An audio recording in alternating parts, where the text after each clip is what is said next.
Greetings. Welcome to Marvelous Monday. Storytime with Helen Tinsley, and it's Marvelous Monday. I hope everyone is having a blessed and wonderful day. We've all been blessed to wake up and see another day, and I'm happy to be here with you. This little light of mine, I'm gonna let it shine. This little light of mine, I'm gonna let it shine. This little light of mine, I'm gonna let it shine in the stories that I read every day. Hello, hello, hello. Welcome to another day of story time. This is my third week reading stories to you. And I will read every day during the shutdown, either until school goes back in session or I run out of children's books, whichever comes first. But I'm here every day to present story to you. And so I have encouraged people that watch my videos for the children to draw pictures related to the stories, because it's important to connect literacy and art, literacy and hand-eye activities. So I encourage the children to draw related pictures. It's an extension activity of the story. Email them to me at drhelentinsley@gmail.com, and I will print them and share them. So I have a picture to share today. My granddaughter Zelica did a picture of the gingerbread man. I want to share first one of my first readers, Olivia, Valerie Drakeford's granddaughter, drew the gingerbread man. That was the first one I received. And now my granddaughter, who's 4, this is her rendition of the gingerbread man. Here's the gingerbread man. And this is the sky all around him as he's running away. So I encourage children, draw pictures of the stories, send them to me at drhelentinsley@gmail.com, and I'll be sure to share them. So I have 2 fun stories for you today. The first one is a children's favorite, Goldilocks and the 3 Bears by Bonnie Dobkin. Hello, Val. Nice to see you, and Olivia. Again, Goldilocks and the 3 Bears.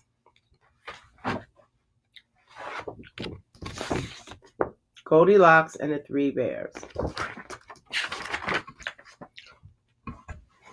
Once there was a little girl with a bright, happy smile and long, curly blonde hair. Everyone called her Goldilocks.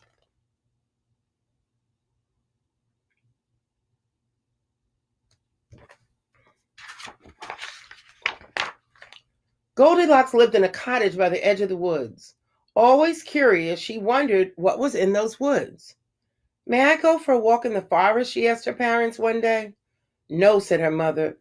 "The woods are too big. You might lose your way." "No," said her father. "The woods can be dangerous. You might get hurt." "Promise us you won't go into the woods," her parents said together. "I promise," sighed Goldilocks.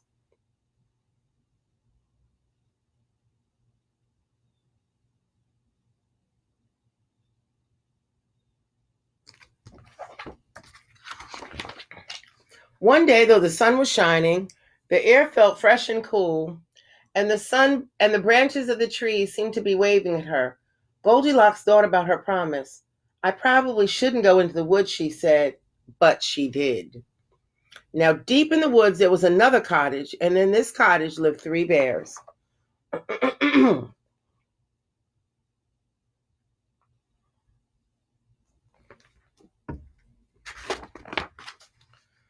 Papa Bear was a great big bear with a great big voice. He liked to fix things around the house, and he loved to cook. Mama Bear was a medium-sized bear with a soft, sweet voice. She liked to work in the yard, and she loved to sing. Baby Bear was a very small bear with this thin, squeaky voice. He liked to do whatever his parents were doing.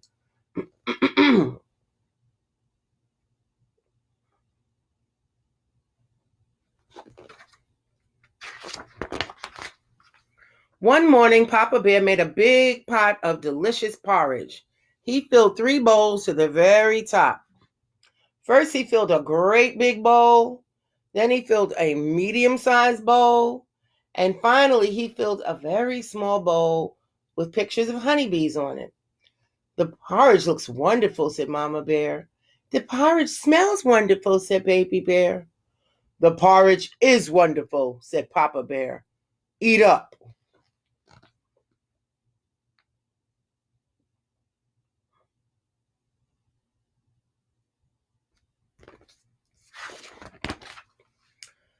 "Yow!" cried Baby Bear. "This porridge is too hot."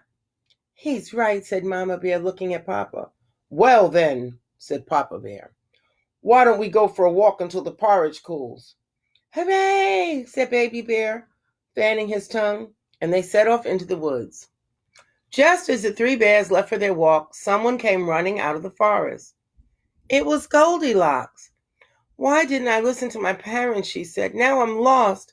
I don't know which way to go."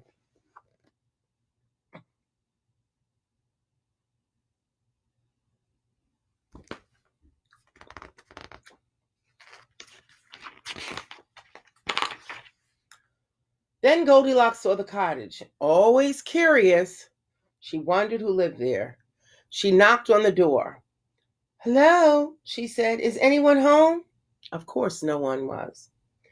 As she kept knocking, the door swung open. "I probably shouldn't go inside," she said, but she did. The first thing Goldilocks saw was a cozy living room. In it was a fireplace and 3 chairs made of wood. One was a great big chair with a tall back and thick arms. That's this one. Next, there was a medium-sized chair. It glowed in the light and had soft, fluffy cushions. That was this chair. And one was a very small chair with butterflies painted on it. And that's the little one right there. Goldilocks suddenly realized that her feet hurt. "This isn't my house," she said. "I probably shouldn't sit in those chairs." But she did. First, she sat in the great big chair. The scratchy wood left splinters in her bottom. "Ouch," she said. "This chair is too rough." Next, Goldilocks sat in the medium-sized chair. The chair was so slippery she slid right off. "Whoop," she said. "This chair is too smooth." Finally, she sat in the very small chair. "Ah," sighed Goldilocks. "This one is just right." Crash! The chair fell into pieces, broke all to pieces. "Oh no," said Goldilocks. "Look what I've done. I have to leave." But then she smelled a wonderful smell. Always curious, she followed the smell to the doorway of the kitchen.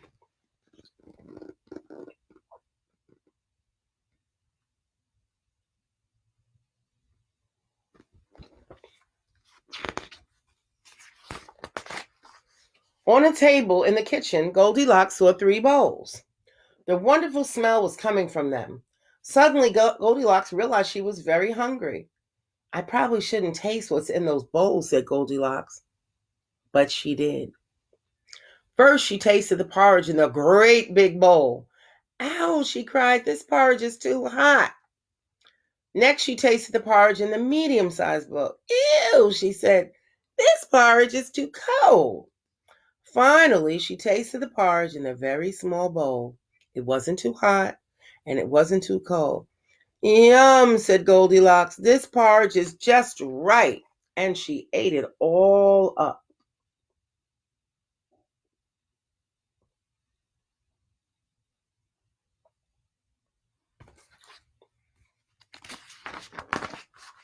Now Goldilocks saw a stairway leading up to another floor of the cottage. Always curious, she wondered what was at the top of those stairs. "I probably shouldn't go up there," she said. But she did. At the top of the stairs, Goldilocks saw 3 beds. One was a great big bed that was painted blue. One was a medium-sized bed that was painted red. And one was a very small bed with a blue and red frame. Suddenly, Goldilocks realized she was feeling very sleepy. "I probably shouldn't try those beds," she said. But guess what she did? She did.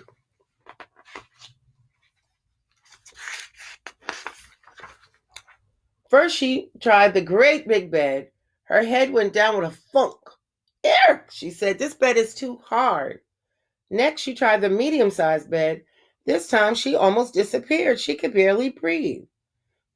Said Goldilocks. This bed is too soft. Finally, she tried the very small bed. It wasn't too hard and it wasn't too soft. Ah, said Goldilocks, this bed is just right. And she snuggled under the covers and fell fast asleep. A little while later, the three bears returned from their walk. They stopped in surprise when they saw the open door. Oh no, said Mama Bear. Someone has been in our house. Be careful, said Papa Bear. That someone could still be in there.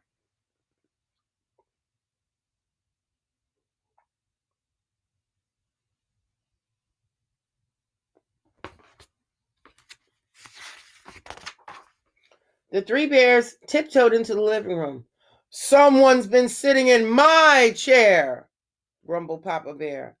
Someone's been sitting in my chair, gasped Mama Bear. Someone's been sitting in my chair, squeaked Baby Bear, and that someone broke it all to pieces. They hurried into the kitchen. Someone's been eating my porridge, roared Papa Bear. Someone's been eating my porridge, cried Mama Bear. Someone's been eating my porridge, squeaked Baby Bear, and that someone ate it all up.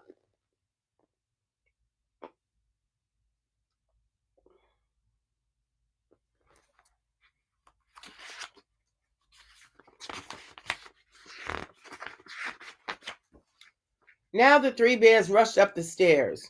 Someone's been sleeping in my bed, growled Papa Bear. Someone's been sleeping in my bed, whispered Mama Bear. Someone's been sleeping in my bed, squeaked Baby Bear, and that someone is still there.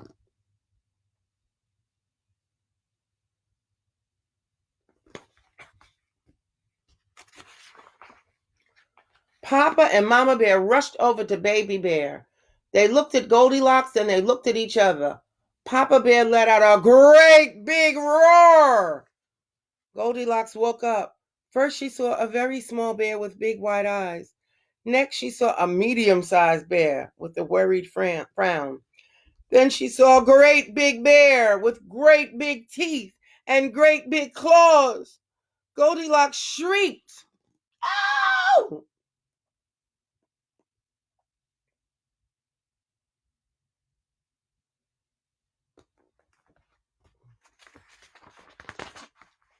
Goldilocks jumped out of bed, rushed across the bedroom, leaped down the stairs, ran through the kitchen, raced across the living room, and burst out the door.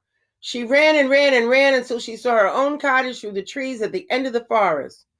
Her mother and father were standing in the doorway. Goldilocks ran up to them. We've been so worried, they cried, giving her a big hug. I'm sorry, said Goldilocks. I should have listened to you. But at least you're safe, said your father. Come in the house. I'll make you something to eat.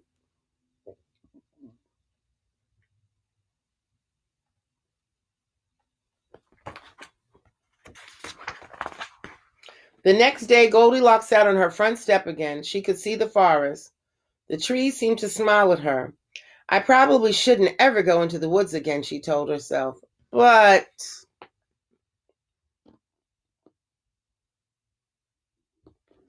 and that's the story of Goldilocks and the Three Bears. That's one of the old-time favorites of children's stories, and I hope you enjoyed it. And the motto of that story is listen to your parents and your family. When they tell you not to do something, don't do it. When they give you advice, it's for your own good, listen to it. Okay? The second book I'm going to read is about reusing things. So right now, children are home from school, and many parents are bored. They don't know what to do besides doing the school packets that the children give them. So this book will give you some ideas of how you can take found or used objects and create new things with them. So this book is called Don't Lose It, Reuse It by Nancy Noel Williams. So as I'm reading this, think about all the things in your house that you throw out. Paper towel rolls, toilet paper, the empty toilet paper rolls, tissue boxes, pieces of cardboard. People are ordering from Amazon. Those boxes make wonderful components for children to make projects with. So don't lose it, reuse it.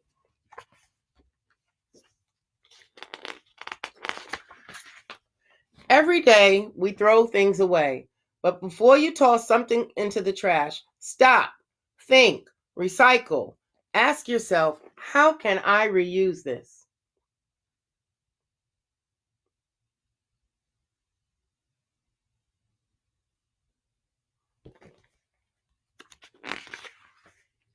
What can you make with cardboard tubes? Make a telescope or play on your horn. Make a tunnel for your race car.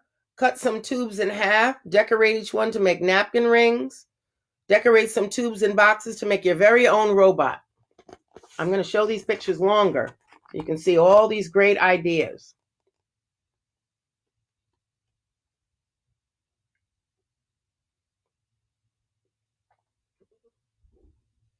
Many different things.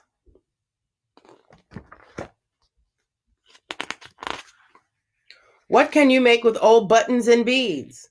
String beads together to hang in your room. See how long you can make this string.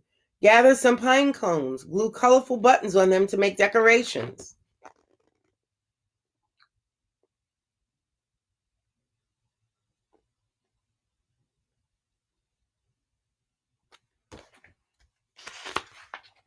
What can you do with big and small boxes?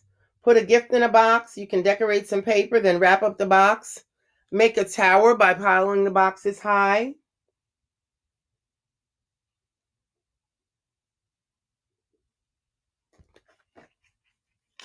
You can make a playhouse out of Amazon boxes. What can you do with really big boxes? Cut out windows and make your own playhouse.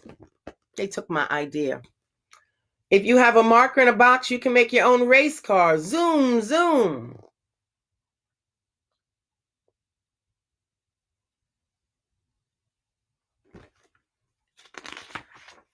What can you make with paper bags? Don't throw away that lunch bag. Draw a funny face on a paper bag. You've made a hand puppet. Make a larger puppet with your grocery bag and have a puppet show with your friends.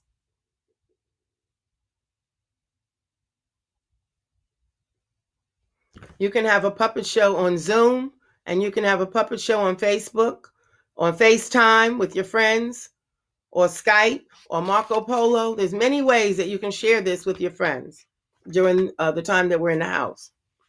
What can you make with old newspapers? Fold the newspapers into boats. Make some hats to wear with a friend.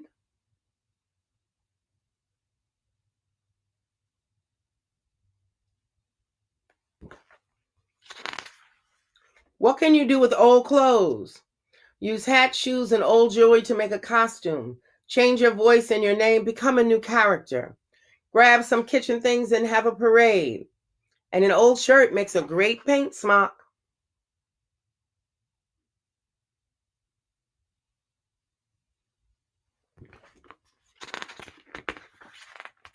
What can you do with sticks and sponges? Make your own group of wacky stick people. Make a painting with sponges.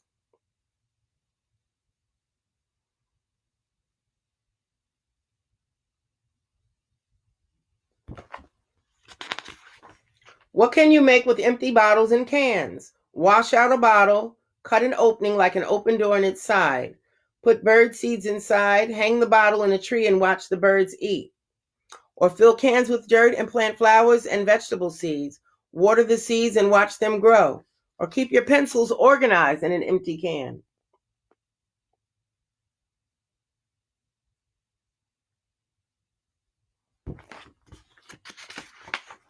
What can you make with socks? Think about all those mismatched socks you have at home. Find some buttons and thread for eyes. Sew some yarn on for hair. You've made a sock puppet. Write a story and act it out.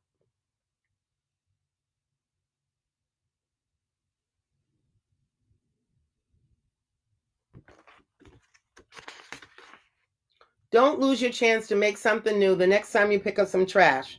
Take a good look, then remember, don't lose it, reuse it.